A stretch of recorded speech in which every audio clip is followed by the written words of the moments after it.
Good morning, good evening, good afternoon, wherever it is that you are, wherever you may be. Thank you very much for making us a part of your day. I'm Brad Franklin, Digital Media Relations Manager here in Chesterfield. Very glad to tell you that Chesterfield Behind the Mic is on the air once again. Now, it's not very often. The whole adage, you're not supposed to meet your heroes and all that fun stuff. As a UVA kid growing up, and certainly as a fan of football in the Commonwealth of Virginia, I've known the idea of Ken Oxendine. I've been a big fan, even though he was a Hokie, of Ken Oxendine's for a long time. Very excited to have him on the podcast today to talk about not just his journey through sports here locally and in the state and in the pros, but also the idea of coming back home. And as we get ready for the next batch of inductees into the Chesterfield Sports Hall of Fame, love to have one who's already in it come and talk a little bit about it. So first, Ken, welcome to the podcast, man. How you doing? Oh man, it's awesome. It's great to be back and back in Chesterfield and just be here and be in your presence. Yeah, I appreciate you taking the time. I appreciate you coming on the show. As I mentioned, and as I've told Ken off air, I'm a very big fan of his. I can't even tell you the number of times that I was very distraught that you were a Hokie because, man, would have really appreciated if you weren't. But, it's funny because even as much as I grew up in that rivalry and certainly I've spent my fair time wishing that many Hokie teams went down in flames. But there were specific guys through the years that I just was like, man, I really like that dude. And I really wish he was in a different jersey, and you were one of them. Before we get started, Ken, I always like to start each one of these episodes with a conversation a little bit about, who the person is and what their background is. But the whole point of this show is this episode is really kind of going through that with you. So let's start here. What's your earliest memory of football? And when did the game start to really kind of take hold of you? It's crazy that, when you really think of those parts and those pieces of me as a football player, but it really started my journey really as an athlete, as a sports. My cousins, my great uncle's kids, they were baseball players. Uh-huh.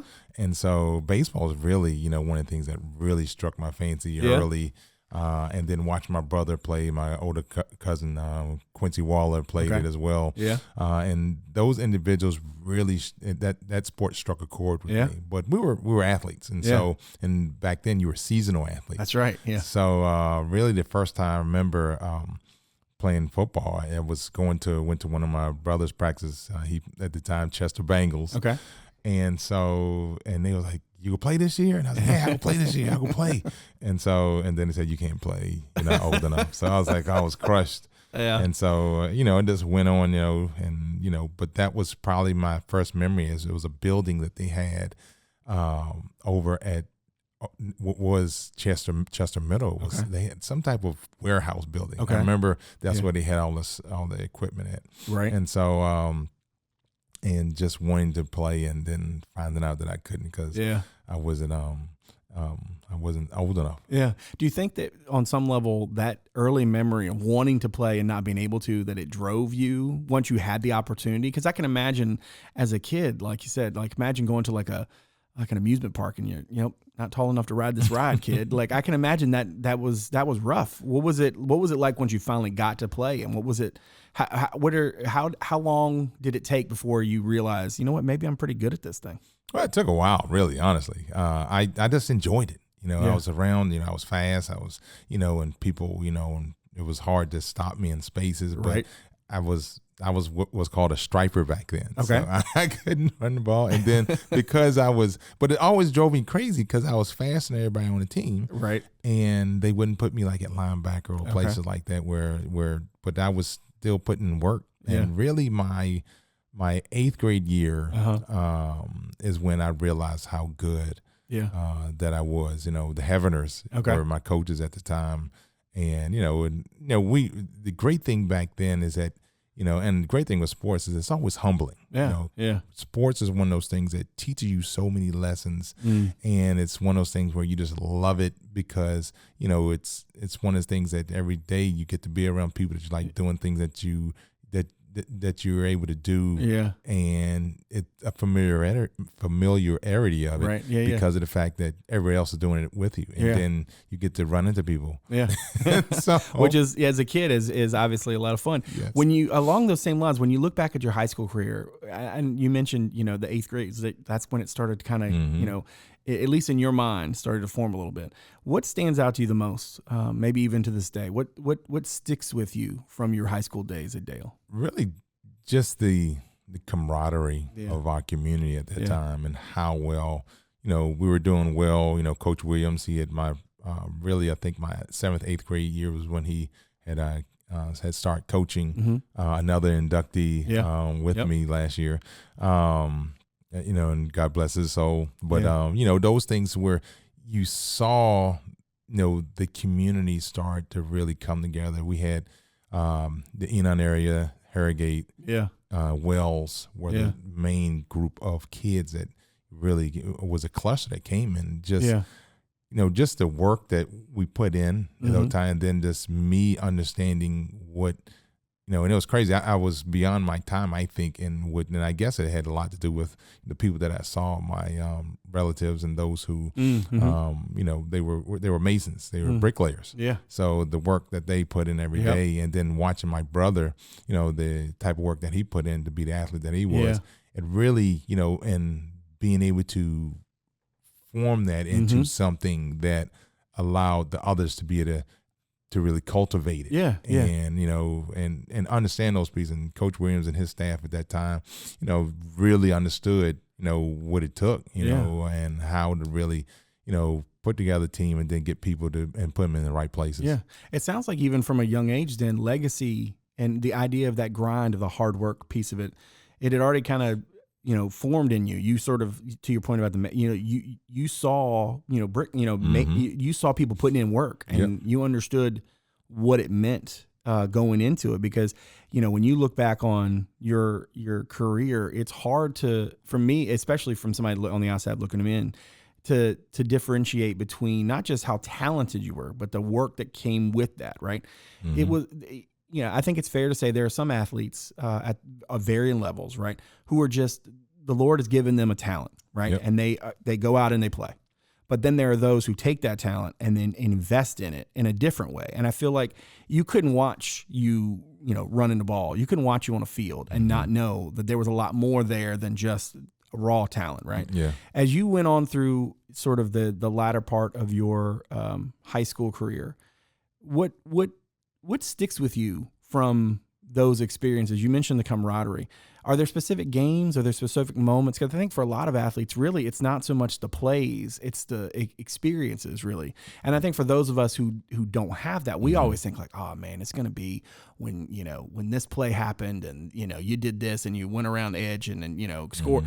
But like for a lot of guys, it tends to be something else. What's it like for you? What are the things when you think of those games? What stands out to you? Probably something silly on the bus or whatever. Well, it is great because we were we were multi-sport athletes. Oh, right, yeah. And that's a lot of it, that everyone played the sport and everyone, was in each other's space all the time. Yeah. Not just in that football space, but we were in, and then you had different levels of just, experiences. Yeah. I was a indoor track and wrestler. Okay. Got cut in basketball my freshman year, and so I was like, forget y'all, I'm not going out. But it was I think it was that, and that's what made you do the things that you did, because you blended into different areas. And so, and then just being Thomasdale being the area that it was, and the piece and at that time, you only had Dale, we didn't have 2,000 students. Yeah. And so, and I think that was and we were really, when you think about Chester, and just everything that went around it, it was one of those things. It was a community. Yeah. And so you really was raising a community in your community. Yeah. And I hear that. And that's the bigger part that you saw, like when you were in the store, like someone say, you're so-and-so's son. Or you're so-and-so in so-and-so's family. Right. And you got called out for those things. And I think that was a lot of it, is being and understanding the okay that, you're going to get challenged by somebody else. And what that challenge is direction. Yeah. And like you said, this understanding what it takes to be, because I remember going from my sophomore year to my junior year, and I had asked Coach Wrenn, say, what do I need to, to be, the running back? And he said, you need to work on those skill set. And so those things that I just continue to pour into, and understanding that workman's talent. And so, and those things where, a lot of times is that I didn't allow a lot of the stuff that was outside dictate the noise. Yeah. And so, and that's what a lot of times I do this one thing called everyday noise. I have a little on my Instagram every now and then, and I've been doing it forever, but everyday noise, and that's the stuff that distracts us from the goal that we're trying to get to. And I've always had that piece of clarity in me to understand that where I was trying to go is going to be these steps. And so, and a lot of people, they take those missteps because they don't see that goal in mind. You can't skip any rung on the ladder, All right, so it pains me because Ken has told me this privately that he was actually pretty close to becoming a Cavalier. I don't like to think about that because that's the thing of nightmares. But you're like a top 10 player nationally. How did you manage to not just keep the noise away, but then obviously to land in Blacksburg, to be a part of what Coach Beamer and company did there, to be, so foundational for, that period of time and what you guys were able to do there. What do you remember about those days? Not just the playing times, but then picking Tech. And like I said, it pains me to no end. But when you look back on the college times and even getting there, I can imagine. Listen, this is no disrespect to Chesterfield by any means, but Chester, for all intents and purposes, it's kind of a small town, especially at that point, right? So a top 10 kid nationally from this little spot, I can imagine that this was a big world, even in that time, where maybe it wasn't the rivals or the whatever this and that, but it was it was a big deal. Did you have a sense of what a big deal it was, and what was that time like for you? No, I didn't actually. That's fair. Yeah. And so, and because I think because I was so grounded, I guess. That's good. Yeah. That was the biggest thing. My mom, she really, growing up, and it's crazy because my dad, he wasn't around throughout before high school. Okay. And in the high school, he came back. He came in. He was always there, but wasn't there. And so, but my mom and then my uncles and everyone and one of my good friends' dad. That was as I told you, that was the guy who introduced me to UVA. Yeah. And so it's crazy. Just when you think of those parts and when you look back on it from there, because I didn't know how the ranking that I was until I was in the pros. Yeah. And so, and that's how now I couldn't even imagine, being in that space and the weight that these kids have nowadays, because it's some of these kids, before they even get out of high school, they got like 50,000 followers. Yeah. And so, and 100 offers. Oh, yeah. And so, and then being able to navigate that and, and like I said, then all the noise, people saying this and, trying to get your attention all the time and you having to be on all the time. Yeah. And so back then I didn't have to be on all the time. Right. And I was able to enjoy the moments. Focus on what was actually in front of you rather than everything around you. Exactly. Which is great. So you get to Tech, and I think a lot of people would agree with me look, I'll just say it. You were a force of nature, football in your hand or not. Yeah. And that's I think a testament to your point. Being able to play the game with a focus and to not be worried about everything around you. And certainly that sort of mindset fit what Frank and company were building and had built and continue to build in Blacksburg. So as you look back on the college portion of your career. I know for a lot of guys, again, it goes back to the experiences, not so much the games. When you look back, is that what it's like for you too? It's not necessarily the games; it's the moments with the guys and the teammates. You mentioned like Dwight Vick the other day to me when we talked. When you look back on your time at Tech, what really stands out to you the most? Like you said, like the locker room. That's always when you talk to any athlete, they miss that locker room because those are guys that you spend a lot of your time with. And you spend, those days, those moments, in a lot of your growth in your life. Yeah, that's true. Yeah. Because of the fact now you're in a space where you're by yourself, for the most part, and and you're making these decisions on your own. Yeah. Versus, hey, you shouldn't go out tonight. Yeah. Hey, you're not going out tonight. Yeah. Don't drink that. Don't do that. You know, don't hang out with that person. Yeah. So now you're having to navigate all that yourself. Yeah. And you build a lot of yourself up in that space and over that time. And, and like moving into that space, when you jump back to the recruiting space, that's the same thing. I took all my recruiting trips by myself. Oh, interesting. Yeah. So my parents, my mom, my dad, or my brother, nobody. So those things I had to grow up fast. And, but, college, I loved it. I enjoyed it. I'm glad I went to, when you look at the Georgia recruiting, they recruited Fred Beasley and Fred Taylor and myself, and none of us went there. So when you look at the capacity, when you think about me going to Tech, those other three running backs, and two and myself, when you think about that piece of it. And the memories, in the bowl games especially, those are things that are that stand out. Being able to be, a back-to-back, really, if you think about it, 10-1, BCS caliber teams. Yep. In those moments, winning the Sugar Bowl, being MVP of the Orange Bowl, those stand out. But the really thing is the friends that you made through those times and lasting friends, you know. And so those things where that really stands out. And then when you look back on it, you just like, those memories are there. Yeah. And you're glad that you made them. Did you have any sense during your career at Tech, like the weight of the future? Like, were you thinking about the league the whole time?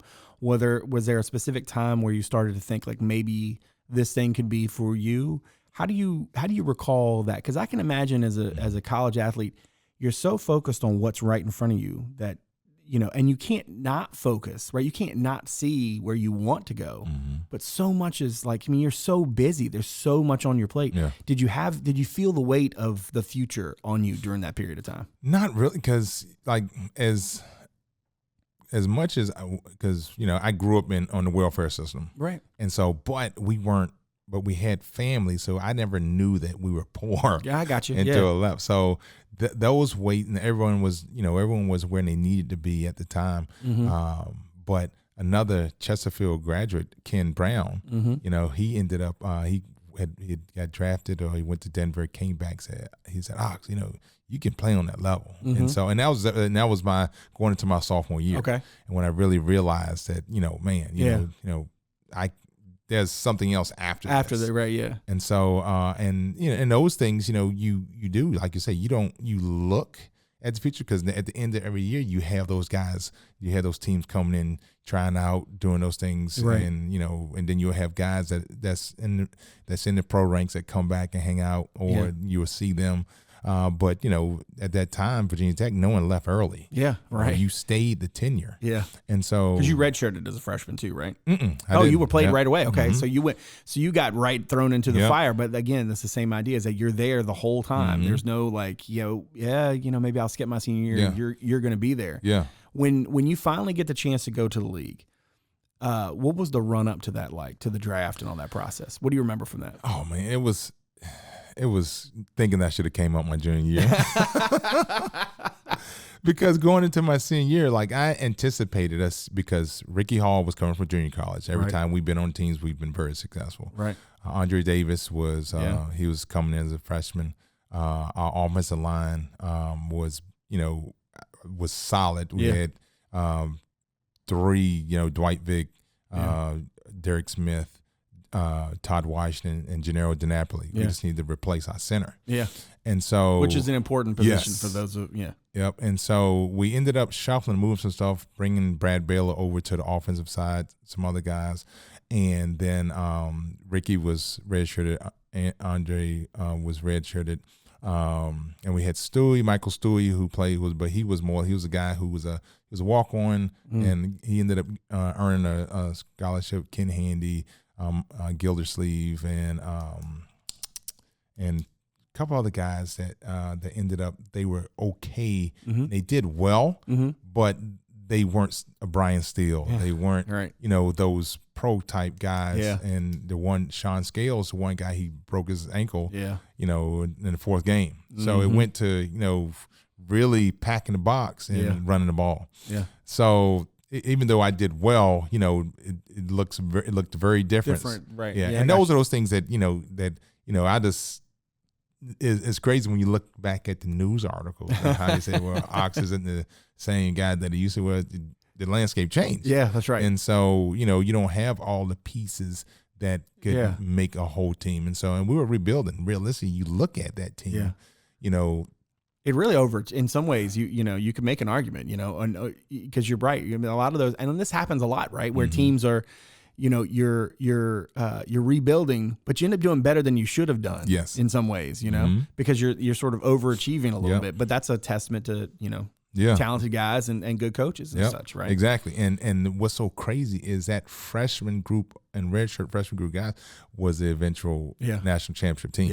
Yeah, And so just one guy changed that whole piece. Yep. And so, you know, and that's the thing that, you know, going through those parts, you know, in that end of my college career, looking ready to, you know, take that jump to the NFL, right? You know, you're just like, oh man, you know, that's you know, you look back at it, it's like, dang. But leading up to the NFL draft, it was one of those things where it's now you talking about stressful. Yeah, right. You know, that was one of the things, and I knew for myself, being a bigger back, I was 220, 225, 228. Okay. And so, you know, and I knew I had to do well in the 40. I knew that your number needed to be what your number needed to be. Everything else was out of the park, and I knew I was going to do well, but I knew the 40 was my Achilles heel. Right. And so, you know, you go into, you know, and it's a meat market. You know, you're in your skimmies, they're looking at you, hand, you know, arms. Measuring your hands, measuring your feet, everything. measuring your wingspan. Yeah, all that stuff sticking you. And I think one year, you know, they were checking with someone's knee or ankles, and they actually blew his knee out as they were checking it. Yeah. So that's how much they're trying to make sure, because you're an investment. You're an investment. You're exactly right. And so, and that's that's the bigger part a lot of people don't understand. As an NFL person that is drafted into the NFL, they're the resume. Yeah. They're not the person interviewing. They're actually, I like this resume, so I'm going to take it. Yep. And so those things that you're in your interview, you taking all these tests, and it's a stressful. You're wore out by the end of it. Yeah. And so, but you know, I ran the 40 and it sucked. You know, I hadn't run a 4.7 like since high school, and so I think I ran, and all I had to do was run a 4.6. Yeah. And the week before I was training with my track coach, and I ran a 4.38. So you know, so that was the stress. The stress. And I knew that those parts mattered, and you know, but it's still the experience itself leading up to it. It is one of those things where it's memorable that year. Yeah. I was actually talking to an individual this morning, Corrales Dupree. He was talking about how, you know, when I was drafted, and that year, you know, that was the Peyton Manning, Ryan Leaf, and all of Andre Wadsworth. Yeah. And you're just like, man, you look at those guys and you know, those parts, like, man, that's pretty impressive group of guys that came through there. Yeah. So you go to Atlanta, which I know is near and dear to your heart, even now that you're home. I would imagine that your experience in those seasons was a lot of fun, but it was also a lot of work. Yeah. When you look back on it, what stands out to you the most about the time you spent in the league? Probably, you know, how much of a business it is, you know, and that's the bigger part that, you know, that because you go from college where you're one entity and you're hanging out with each other all the time and formulating these adult skill sets. Right. Yeah. To now you're being an adult. Yeah. You're in a city where you've never been in before, and you're living in a city where you never lived before. And then everybody that's around you got families. Yeah. And so, and then the individuals that you know, because you're drafted in April, and then with Atlanta, they brought you down there, you go to OTAs, but then you get to a point right after you graduate, you're there. And so, and you're doing workouts and everything else with the rookie group, so they keep you there the whole time. And so that's what Dan Reeves did. And so we were there, And so you formulate these relationships with the guys that are there. Because we're in a hotel at the initial parts, and then 53-man roster. I was going to say, very quickly, you are now competing against those guys for jobs. Yeah, not only that, but now the guys that you become friends with are cut. Yep. And so now they're gone. And not just gone, they're like, you don't see them no more. Yeah, that's right. They're gone. And maybe if they're lucky, they get on the practice squad or whatever. But ultimately, like you said, or they're off to some other city and they got to try out with the Bengals or whoever, right? And I can imagine that is a heck of a learning curve. Yes. Because if you think about it, you go from high school to college and the learning curve there. It's similar, but it's different. There's some things that are different, but there's still going to be a lot of adults around you, kind of taking care of you, telling you what you need to do and that kind of thing. You're in college, maybe you've got you got the league in your mind and you're going in that direction, but you still have a lot of adults. This is now a business, and either you do it or you don't. And you either do it successfully and you stay, or you don't do it and you go home. And I can imagine that is just the whiplash. Oh man, the weight of that. And the bigger part is that you see, and that's the hard thing, because it was a couple of guys that you saw and you was like, why did they cut him? Because you saw that they were better. And a lot of times it's politics. It is a lot of politics to play in it, because I was talking to one of the coaches, and they were saying, we know 90% of who we're going to keep, and then that 10% that you're not. And so, and that's because someone get hurt, someone just doesn't pan out for whatever reason, or whatever the case is. So, they know that, who they're going to keep from the get-go, unless it's a surprise. And, you think about, and it's a couple of guys over the course of the history where, that has happened. But nonetheless, it's one of those things where how do you stay focused in those spaces? How do you respond to it? Now, you obviously, so once your playing days are done, you decide you're going to get into the coaching thing. I know you did the collegiate coaching thing for a little while until your eyes kind of got open. You're like, no, what, maybe this isn't for me. You made the decision to come home. What drove you to make that decision to come home, and what was it about coming home, doing what you're doing now, box sports and everything? What was it about coming home that really spoke to you and ended up being, the driving force behind your next move? Really family. That was the bigger part, is that my mom had passed away in 2016. And so, and I had, and I'd built, down in Atlanta, was doing stuff in the community, at the time, Box Sport, which is now Ox Performance. I was doing stuff down there in its name, and working with kids and pros, Bobby Butler and Buddy Curry, and doing stuff with Atlanta Falcons, and it was great, because Arthur Blank does a really great job with community stuff, but then also just reconnecting the former players with his community. Like, he understands branding. So nonetheless, and then helping to build a private Catholic school, K through 12, building the athletic program. And, I was entrenched. And then, mom passed away, and then I knew, and my girls were young. And so I was like, let's get back home where now they can be around family. And it was a good situation, because here in Chesterfield, you don't deal with that traffic. It's Atlanta. So, and you got the YMCAs, and you have the other places, other, things where my girls and the CQL or Chesterfield sports programs that our girls really started in and still are in. And they're able to be multi-sport athletes versus just, in one space. And so, and that really was the driving force. I initially came back and I got into banking, but education called me back. And, and obviously now I'm working with Chesterfield County in the communications. But, getting back to home and being able to put my hands on my nonprofit and be in the community, and and really continue to speak to the young adults and the teenagers, and just and showing that, look, if I'm able to do it, you're able to do it. Because the path that I had was not the of least resistance. It was a lot of resistance and a lot of different things, and it's this drive and that work ethic, and creating, and really it really came to fruition last year with going into the Chesterfield Hall of Fame. I want to ask you a question about that, because obviously, they're gonna have the next batch of inductees here very soon.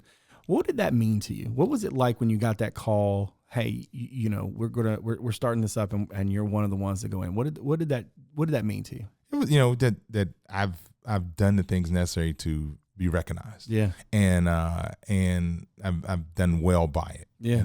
And I didn't murky the waters. I didn't do stuff that, that could have, tainted me at one point or whatever. But nonetheless, I had a body of work and the things and I was recognized for it. Yeah. And that's the thing that really, especially being one of the first to go into it, right. it really was one of the things that really stood out for me. Yeah. And, and having that legacy. Yeah, legacy, and that's really everything that I've always done. I've put my brand on that wherever I go, I'm going to make it better. Mm-hmm. And when I leave, you're going to be, whether you stay better, is going to be the process, but I'm going to create the pieces and the parts that allow you to be the best version of whatever it is. Yeah. And that I've been able to touch and be a part of. Yeah. But I'm also that person where, if you call me, I'm going to still, lend a helping hand. Yeah. So, those are the things I've always, leaned myself on believing in, and the Most High, I've always been very faith driven in everything I've done. And so, and that's a lot of ways how I've led my life. But, it's, the Chesterfield Hall of Fame and the Sports Hall of Fame is, it's great. Yeah. It's a great addition to be able to recognize, the individuals and where they've come and what they've done in their sports career and piece of the other parts too. And it does such a great job too of shining a light on people that, I think every time like I'm exposed to it again, whether it's the first class or this class or the classes come after it. Oh, wow. Really? Like because you read about some of the people who are from this community who have done just incredible things. And maybe about, Ken Oxendine, right? Mm-hmm. Maybe you know about Boogie, but maybe you don't know about these folks or those folks. And it's really cool to think that everybody came from this same dirt, so to speak, right? Ken, I'll get you out here on this one. I'm just curious as you look back on your playing days, your post-playing days, all of it, what are some of the lessons that you've learned that you've taken with you and maybe that you still apply even to this day? Like, what are some of the things that you've sort of cultivated through your entire career and even thereafter? Yeah. It's a plethora of stuff, because sports is such a, it's such a learning curve and also is such a teacher. And so, and one of my quotes from Vince Lombardi, that, and I always use it in like when I talk to kids. And like if you ask the kids that I coached and I taught back from Georgia, they'll say, there's only one place you can find work before success, and it's in a dictionary. And I always say it again because some people don't understand it's a play of words, it's an alphabet. Yeah. So in understanding those parts, and then Nelson Mandela, you either win or you learn. And so in sports there are always you have life lessons that help to just guide us through everything. And understanding that one of the things that I learned as when I was working on my master's and I was in the strength and conditioning is that the only person that you can depend on first is yourself. Yeah, that's right. And so everybody else, you can believe in everybody else. You can hope that people go do the right thing. But realistically, if you want the job done, you gotta do it yourself. Yep. And that's interesting because like there's so many people I feel like nowadays, especially kids who are expecting somebody else to help this and that. And sometimes you got to be able to count on number one. You got to be able to go within yourself and know that you're going to be able to do the work to leave, that legacy to do what needs to be done. Well, Ken, thank you so much for the time, man. Really appreciate you coming on the show, talking to us about not just your career, but also, like I said, going into the Hall of Fame and everything. And very much appreciate you being willing to come on and talk to us. So thank you very much for the time. Oh, great to be here. Thank you, everybody, for all that they've done as well. And thank you for having me today. Absolutely. Thanks, sir. All right. Make sure you check us out on social media. On Twitter, it's at Chesterfield VA, and on Instagram, it's Chesterfield Virginia, all one word. And on Facebook, you can check out our podcast page. Just search Chesterfield Behind the Mic. Now, make sure to follow or subscribe to the podcast on Apple Podcasts, Spotify, Google Podcasts, Overcast, or wherever it is that your shows are sold. And if you're so inclined to give us a rating and review, we appreciate it. As always, a video version of our show is available on our YouTube channel as well as on our website at Chesterfield.gov/podcast. That's also where you can submit feedback anytime, make a suggestion, or just reach out to us. You can watch the show on WCCT Thursday through Sunday at 7, on the weekends at noon. That is Comcast Channel 98 and Verizon Channel 28. Lastly, check out Chesterfield.gov/connect with us to find out a number of other ways to connect with Chesterfield County. My thanks to my director, Martin Stith, my executive producer, Teresa, Bonifas, and all the good folks from Constituent Media Services for all they do. And my thanks to you for joining us today. So from all of us here in Chesterfield, thanks again for making us a part of your day. We'll see you again real soon. Take good care.